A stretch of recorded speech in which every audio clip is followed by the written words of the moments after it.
Welcome to the Frugalpreneur podcast. I'm your host, Sarah St. John, and my guest today works with investors under 40 who are considering investment returns as their primary source of income within the next 5 years. He is the founder of Adaptive Wealth Partners. Welcome to the show, Michael Eakman. Hi, Sarah. Thanks for having me on the show today. Did I pronounce your last name right? I forgot to verify that. Yes, ma'am. You're good. Okay, good. Well, can you give us a little bit of your background and history and how you got into this area? Yeah, it was definitely not my original vision for what I wanted to do in life. I'd originally been in coaching at the high school level, was looking to coach professionally, ended up transitioning to athletic training and sports medicine. Got a couple job offers to coach or to train on the professional side, and realized very quickly that traveling 6 months out of the year probably wasn't conducive to family life and having kids and raising them at that point. And I didn't really have anyone showing me the way on that side. So I had a client that was a recruiter at one of the banks, and she kept telling me, hey, you'd be great in banking and finance. And I kind of blew it off at first because I was early 20s, making really good money. Was wearing shorts and a t-shirt to work every day and just couldn't envision having to wear a suit or tie to work. But then when 2007, 2008 hit, I thought about what I wanted to do in the future. And I had heard from athletes that I had worked with and business owners that they were getting either no financial advice or very poor financial advice.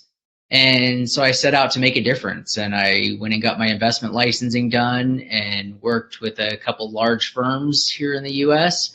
And late last year, decided that it was time to start my own firm so I can continue customizing the solutions for our clients. Well, awesome. Well, cool. I worked in, I guess you could consider it the banking industry for, I think it was like 9 months or something back in 2005. I was just a teller at a Washington Mutual back when those existed. So I guess you could consider that the financial industry. Well, can you tell us? You're the front line of it, that's for sure. Yeah. People definitely get moody when it comes to their money. Just like apparently less. Yeah. Yeah. I have a bunch of stories, but anyway.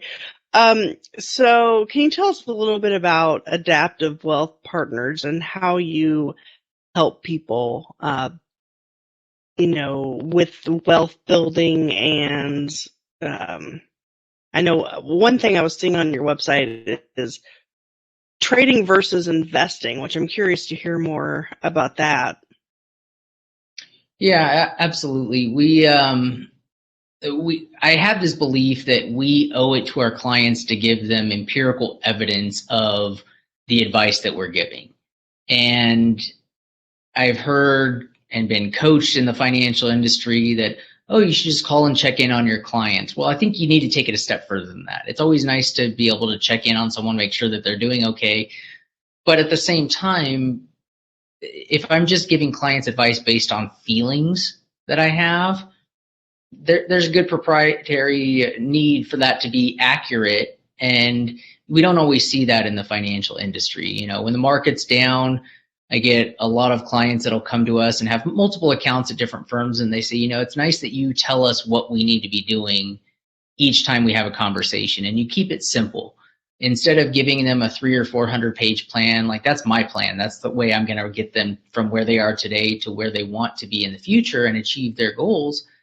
But I have to break it down into something that's simple enough that they can go out and complete the tasks. I mean, some clients, it's hard enough to get them to pay off a credit card or to put extra money in savings and to build that wealth mentality, or to look for a deal when they're buying a house or a car. But at the same time, that's what my job is. And that's why we founded Adaptive Wealth Partners, was really to just be able to not only give sound financial advice on the investment side, but sound financial planning on the planning side, because I believe that everyone needs some type of a financial plan, and a lot of people have one. They just don't call it a financial plan. It's just spend what they have in their bank account. That's their plan. And once we start bringing our clients' planning mindset into place, and we start dealing with the way people approach investing and savings, I mean, if you think about it, none of us were really taught that.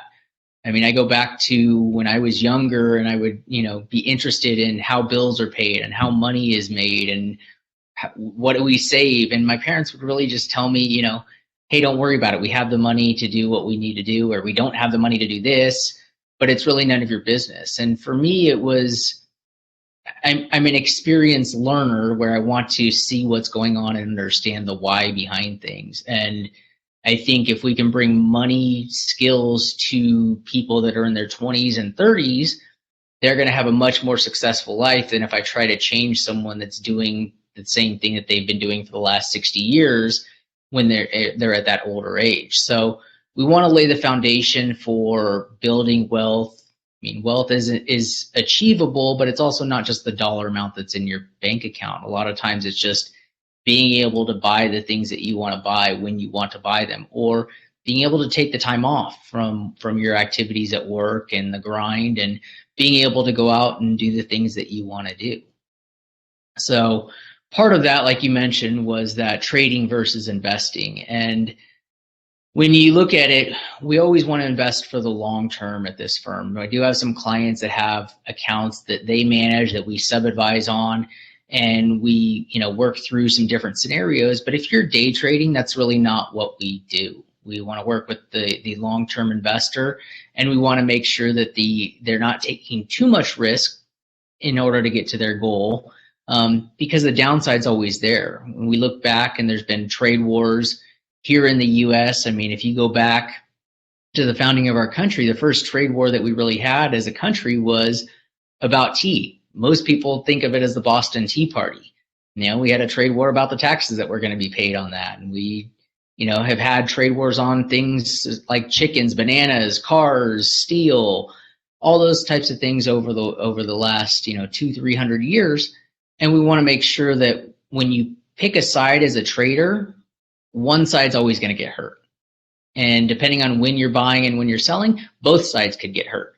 So we want to make sure that we differentiate ourselves between traders and being worried about the little micro movements of the investments. We want to buy quality investments that are designed to provide you with income and growth that you need in the future. And how did you decide on working primarily with people under 40? I mean, maybe you do work with people older than that, but it seems like that's your focus. I have clients across the board. I think my oldest client is 91. Youngest client is 2 or 3. For us, it was the idea and doing the research that if I had known what I knew now when I was in my 20s, and I was able to work 20-hour days and put in all this effort and energy and all this kind of things that I could put together to make life better, if I knew what I knew now, I'd be in a much better financial place myself. I mean, I've got my own financial plan and building on that. And, finances aren't something that's comfortable to talk about. And I feel like, especially at an earlier age, you're just out there looking for how to make a dollar as quickly as possible. And if we could slow down and start looking at the big picture that you probably don't even know exists at that moment in time, you're like, well, do I go and put $500 out of the yearly income into a retirement account, or do I spend $500 on going to the beach for the weekend? It's kind of that toss up. And being able to have that conversation with younger individuals, the research shows that they're going to be in a much better financial position going forward. And a lot of our clients are transitioning, the ones that are older, from passing money on to their kids. Their kids are in their 50s and 60s, and their kids are doing well. So the thought process for us is, let's work with the next generation where we can make the most impact for people to achieve a better financial picture. Mm-hmm. Yeah, that makes sense. when I was growing up, I feel like, or I always felt like I had a good handle and understanding of money because my parents were and still are very frugal. uh, that's not why I named the podcast what it is, but anyway, so I grew up around that. But then as I was an adult and on my own, I wasn't paying attention. Like I was spending more than what was coming in and I didn't even notice until I took that financial peace class by Dave Ramsey. And I'm actually, that was about 3.5 years ago. I started that, and all my debt, well, other than my house, should be paid off next month actually. And so I'm really excited about that. But yeah, I think, people in their 20s, 30s, maybe even into 40s, they don't, like you said, they don't really teach this kind of stuff in school. I know when I was in school, they did teach you like how to write from a checkbook, which who knows if they do that anymore, but that was about it. Yeah. Yeah, there's not much education about money, about finances. Things like how do you apply for student loans, or how do you apply for financial aid? How do you buy a car? My wife came to me, we got married 6 years ago, and she asked me the question of, well, why do you always rent houses? Well, my parents did. I that's what we did growing up, and I don't know any better, and no one ever sat down and had that conversation with me. So we've transitioned, now we own 3 houses. I think we bought 6 houses in the last 6 years. Well, we owned 2 before, but bought 4 more houses in the last 6 years.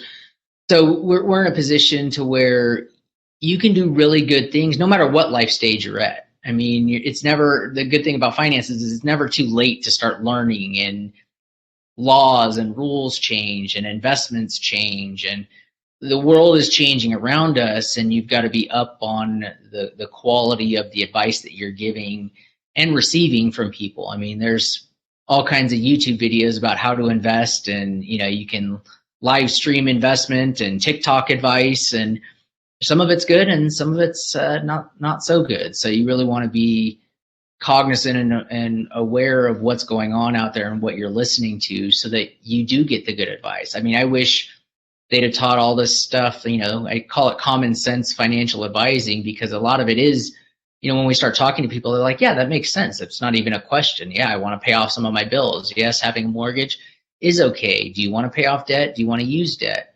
Really trying to find that customized solution for each client is really important to us. And let's face it, not many other industries out there do I get to work in and make a difference on multiple generations just by having a relationship with a client. Mm-hmm. You had mentioned that you have multiple houses. Are they like investment properties, or like do you own them and rent them out?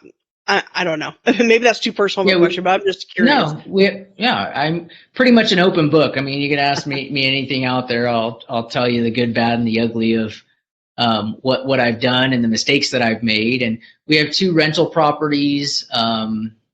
We always laugh, me and my wife, when we talk to our real estate agent, and she goes, "Is this going to be the final house?" And we always laugh and look at each other and say yes. And then a year or 2 down the road, we end up selling that house and buying a new house. We've recently, about a year and a half ago, moved into a giant of a house, just because we have 4 children and they're getting older and everyone needs their own space. So, even in the last month or 2, we've had conversations going back and forth on, hey, what do we do now that one of ours is going to be a senior next year? What are we looking at in terms of, do we downsize the house? Do we just hold on to the house and keep it until we're ready to move? So my wife, being in the military, has definitely done a lot of moving in her life. And so that's kind of caused us to not have the mindset that we have to stay in a forever home. But the intention is always that we're going to be in that home for the rest of our lives, but then another opportunity comes up. And just like on the investment side, we've always got to be prepared to take advantage of opportunities when they come up. Yeah, I don't know if this is anything that you specialize in or have an opinion on, but maybe so, since it seems like maybe this is kind of what you've done. So, like, we bought a house in 07 for, it was really affordable, in McKinney, Texas. I don't know if it's in the DFW area. That's where I am, is in the Dallas area. And back then, McKinney wasn't, I mean, it was the boondocks. That's what people Right. say. Well, now, so we bought it low because prices were low back then. And then it really went up in value. So then we sold it in 2014, got a pretty nice profit on it. And then we lived in a couple of apartments until we found another house. And now we live in a town called Forney, Texas, which at the time we moved here in 2017, 4 years ago. People considered it the Boondocks, but now it's booming, and I feel like we're always picking the right places, the up and coming cities, and not necessarily intentionally, I don't think, but that's kind of how it happens. And now we're kind of in a situation, we just refinanced because the mortgage rates were so low, but now we're kind of like thinking we could sell this and make a lot of profit, and then because our house is really small. Anyway, so I'm just kind of curious if that's a good investment strategy to, like, buy a house in an up and coming, town or suburb, sit on it for 5 or 10 years and then sell it and then rinse, wash, and repeat or whatever. Yeah, I mean, it's kind of like that idea that you don't buy the biggest house in the subdivision, you buy the smallest house in the subdivision because you're going to have the most appreciation in your value. So it's not a bad idea as long as you're living where you want to live. I mean, I have this conversation with a lot of younger clients, and they're like, well, if I stop drinking Starbucks every day, I'll save $5 a day, and that's how I'm going to make all my money. And I'm like, if you don't drink Starbucks every day, are you going to have a good day at work? Are you going to put in good work? Are you going to hate your job because you didn't have coffee in the morning? Is it like the thing that centers you and makes you peaceful? And they're like, yeah. I was like, okay, well, then maybe we don't want to get rid of that.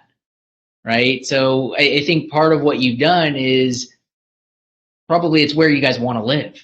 And you just happen to be in a situation where prices went up considerably in that time. And you're in a market that's seriously growing. I mean, if we look at the Dallas market, it's grown exponentially over the last few years. And even, I mean, in the last 10, 15 years, we've seen that. I mean, I have a lot of friends that are advisors and work in Dallas, and there's tons of growth there. So that's something to consider. And a lot of it's going to be, what do you guys want to do with it? I mean, it's different if you take the money and you invest it in the next thing. I mean, if you keep rolling over this house price, eventually you'll have your house paid for because you've done all the savings and kept the money invested or saved up at some point. I mean, I know putting money in the bank right now is kind of like having your money in the unemployment line. It's really not working for you at all. So a lot of it's that financial plan that we put together for you is, what does it look like if we put X amount of dollars down on this house? What does it look like if we just buy it with a loan with the minimum amount down? What does it look like if we maximize that? Can our money do better for us somewhere else when we've sold the house and we go to buy a new house? And part of that is what we do in our financial planning system is be able to model out all these scenarios for a client. So instead of me telling a client, hey, I think that this is what it's going to do for you, and this is, I've done it enough that I probably know what the best scenario is. We just had a client 3 or 4 months ago that's a teacher that said, I wanted to buy a house outside Boston because I have my kids there. I want to be able to go visit in the summer when it's 116 degrees here in Vegas. I want to get out of the heat, and it's still hot there and humid, but she wants to go back and visit. And we had the conversation of, well, as long as you're working, here's what the numbers are. As soon as you retire, you need to sell the house here or the house there because you can't afford both of them. Right now, you could afford both of them. But we actually modeled that out. And we said, here's what it would do if you refinanced your current house, took the money from that, paid cash for the other house. Here's what it would look like if we paid off your current home and just bought the house using some investments and some cash from the mortgage on the other side. But we're able to model that out, and I think that's what's missing is the factual piece of, okay, if I do this activity over here, what's it going to do to the rest of my life? And is it going to give me a situation where I can be successful and put myself in a better situation financially? Yeah, that's good to keep in mind. There was another thing on your website that I was curious what it even means. It says 10% down, 10% in. Yeah, so I'll roll it back a little bit on that and explain where that comes from. We have, of course, we have a big financial plan for our clients, and we work through all these different scenarios that they have going on in life. And as soon as something changes, or they look at adding something financially, or they pay something off, the financial plan changes. But the overall plan for our clients is really just three simple things. The first one is that they've got to keep the appropriate amount of emergency cash. We always recommend having 6 to 9 months worth of expenses, and not just your bills, right? Expenses like going out to eat, or spending time with the family on vacation, or paying your taxes or your insurance on your home, things like that that you don't pay very often, but when you want to do them, they come up. And for the last 8 years, clients have been arguing with me about keeping emergency cash because it's not working for you. It's earning 0.01% in the bank right now. No one's excited about interest rates right now, even though it looks like interest rates are going to start kicking up. I mean, they can't go down much lower, but we want to make sure that that appropriate amount of emergency cash is there. The second thing that we do that's different from other advisors out there is we put every investment, before we offer it to a client or we put it in a client's account, we put it through what we call our 2000 acid test. And if you think of an acid test like a stress test when you're on the treadmill with the EKG on, testing the strength and quality of your heart muscle, that's the same thing we're doing with the investments. We're testing the strength and quality of the investments. And the reason that we pick the year 2000 is because since then we've seen a number of situations that have really challenged the market.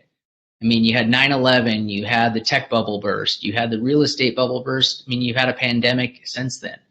We want to make sure that the investments are designed to do what they need to do. Brings us to the third step of the plan. The third step is really where we set clients apart. We prepare them mentally and financially to take advantage of downturns in the market. We call it our extra spare tire fund. And that's a dollar amount that's equal to their emergency cash, but it's simply earmarked to buy into the markets when we have a pullback. And we do that through what we call our 10% down, 10% in strategy. So when the market has a 10% pullback, we're putting 10% of that extra spare tire fund into the investment portfolio. And we can actually do that all the way down to a 40% down, 40% in strategy before that fund is fully been used. And the thing to remember is that 40% down seems like a lot. And we seem to think that it happens a lot more often than it actually does. And in the last 70 years, that's only happened 3 times, right? We just happen to have 2 of them in the last 21 years, where we had 2000, 2001, 2007, 2008. We had a 40% downturn. But you're much more likely to see a 10% downturn, which has happened 38 times in the last 70 years. So when we have the money as a client and you're set aside and you know what the plan is to invest that money when the market has a pullback, it does something for you psychologically where you can't be afraid of investing at the same time as you're buying into the investment. It's just psychologically impossible to be happy and sad truly in the same moment. It just doesn't happen. There's proof that you can't be in those same emotions at the same exact time. You can be so happy that you cry, but you're not really so happy you're sad. So those types of things we bring to our client's situation, and we prepare them to take advantage of downturns when they happen, because we know that they're going to happen. They happen regularly, and that's okay to have them happen. We just need to be prepared to take advantage of them. Okay, yeah, that makes sense. So I guess then with each client, you kind of look at their individual income, investments, maybe debt, assets, all that kind of stuff, and create like a plan, I guess, and then is that how that works? We take a look at all the accounts that they have, but then we also analyze their cash flow, money coming in versus money going out. And just like when I was a personal trainer and I tell a client, hey, I need you to write down what you ate the last week or the next week, because the scale's not changing. Like scientifically, the scale should be lower if you're eating what you say you're eating. If you're not, we need to adjust that. Well, people always say that they're eating less, and just like people always say that they're spending less. Having that conversation, and we give all of our clients access to a financial website where they can link all of their bank accounts to, and it draws a budget from what they've actually been spending money on. So that'll give you and us as the financial advisor the opportunity to really look at what you're spending each month. Sometimes we notice things that clients are spending extra money on, and I'm like, well, why do you have 2 or 3 streaming services? Do you know that you have them? Oh, yeah, I know. Was there any that you don't use? Sometimes it's a yes, sometimes a no. Sometimes it's something that we're not going to change that, but the client's now aware of it. And it also lets us go in as the financial planners and advisors and go back and say, look, this is how much money you have coming in. Let's account for the money going out. Let's not overspend that money going out, and let's develop a strategy for your finances so that they work for you and not against you. And then we take those two things, their accounts and their basically cash flow, and we analyze it together towards where they want to be in life and what they want their financial future to look like. And sometimes it's on point. Sometimes there's not much we need to do in terms of changing that. Other times there's a lot of work that needs to be done in strategizing with, hey, if you position things in a specific way, you'll avoid paying extra taxes. I don't think I've ever had a client come on board with us that wanted to pay more in taxes, unless they were paying more in taxes at a lower percentage rate. So if I'm paying $100,000 a year in taxes, but I'm paying 50% of my income as taxes, you're probably not going to be happy as a client or as an investor. If you're paying $100,000 in taxes and it's at 10% or 12 or 13%, you're probably okay with that, because that means you netted out over $1 million. So understanding the whole picture behind where a client's at and where they want to go in the future, and really helping them develop and bring to life those goals that they have from the financial sense, is where we tend to spend most of our time as financial advisors. Yeah, and if the best place for people to go to learn more, is it the adaptivewealthpartners.com? Is that the best place? Yep, that's the best place. We're going to be launching a little bit more informative piece that deals with financial planning, questions that you should be asking financial advisors. That'll be launched here shortly. It's going to be awpwealthbuilder.com. So that'll be up and running probably by the time this goes live and everyone gets to see it. Oh, awesome. Yeah, I'll be sure to include that and Adaptive Wealth Partners, both of those in the show notes, which will be at thesarahstjohn.com/Michael Eakman. That's EAKMAN. Awesome. Well, was there anything else you wanted to touch on or go over that we hadn't yet? No, any questions that you've got for me that you want me to answer for you? Oh, man. Well, I've kind of asked the questions. I was curious, although I am kind of curious about rental properties, because I've thought about, instead of selling the house, maybe renting it out. So I don't know if that's something you want to get into, but I'm kind of curious about that. Absolutely. And I'll give you my experience and some of my clients' experience. The decision on whether you rent a property out, to me, has a lot to do with the location and the quality of the tenants that are available. So we've had properties that maybe weren't in the greatest neighborhood for renting out, and we look at it and we put the finances on the paper and we say, look, this is how much we're going to get in rent. This is how much expenses are going to be for this property. Does it make sense? Do you want to do it? And then there's other questions that you have to ask yourself. Do you want to do it yourself and find a renter and put together the lease? I mean, that piece isn't hard. You can find them online all over the place. Or do you want to have a property manager? I mean, our properties in North Carolina, we've up until a few years ago didn't have a property manager. My wife kind of managed it from here, but she had the same renters for years.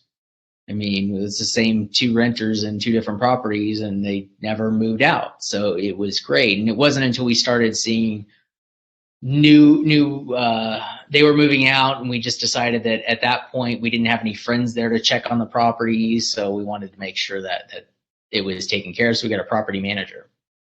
Take some of the headaches off, but it's additional expense that you have to account for. So when we look at the opportunity to rent property and real estate, every one of my clients that's built significant wealth owns real estate, whether it's their own property or other properties that they've built. It's a piece to the puzzle that we've put together for their assets and their wealth. And you just have to understand what it's going to take to rent that property out. So it's not necessarily a bad thing, especially as the market continues to move upwards in real estate. You can always look back and you can say, well, like if I'd held on to it, I've gotten an extra 10-15% out of it. Yeah, but it just as easily could have gone the other way too. So you do what you do with the financial plan based on the facts that you have. And we take the recommendation that we have for our clients, and we'll sit down and we'll have that conversation and be more than happy to run your scenario through our system and, get you an answer on, hey, this is what it would look like actually when you factor in, cleaning the house out at the end of the rental period, and, paint and new floors, things like that come up when you're renting a house out, and you have to have that expense in there to be built out. But I also know that it's an easy way to generate additional income, especially if you've refinanced the house and you're at a low mortgage payment. It's really enticing. And that's the scenario that we're in with those 2 properties that we have that we're renting out, is that the payment on them is ridiculously low for what we're getting out of them. So we bought them at the right time. Sounds like you've done the same thing. So it's probably more than likely, this is where I separate from fact versus feeling, probably an okay situation for you to go through. But I would assume that you would enjoy knowing what the facts are going to be. If we keep it, this is how much we can expect to make. Versus the headache that you're going to bring on, if there is a headache, and versus, hey, if we cash it out, this is what we could do with it towards our new house or towards an investment portfolio and diversify what you have going on. So the problem with financial advice is there's 1,000 different directions you can go. So as a financial advisor, my job is to do more listening and observing than it is talking. And I want to understand what your scenario is so that I can customize the response and the ability to plan for whatever you have going on. Okay. Yeah, we'll definitely have to talk about that outside of the podcast. Yeah, I'm curious. Well, awesome. Well, I really appreciate your time today and all the information you provided. And again, people can find out more at adaptivewealthpartners.com. And that other link, what was it again? It's awpwealthbuilder.com. Okay.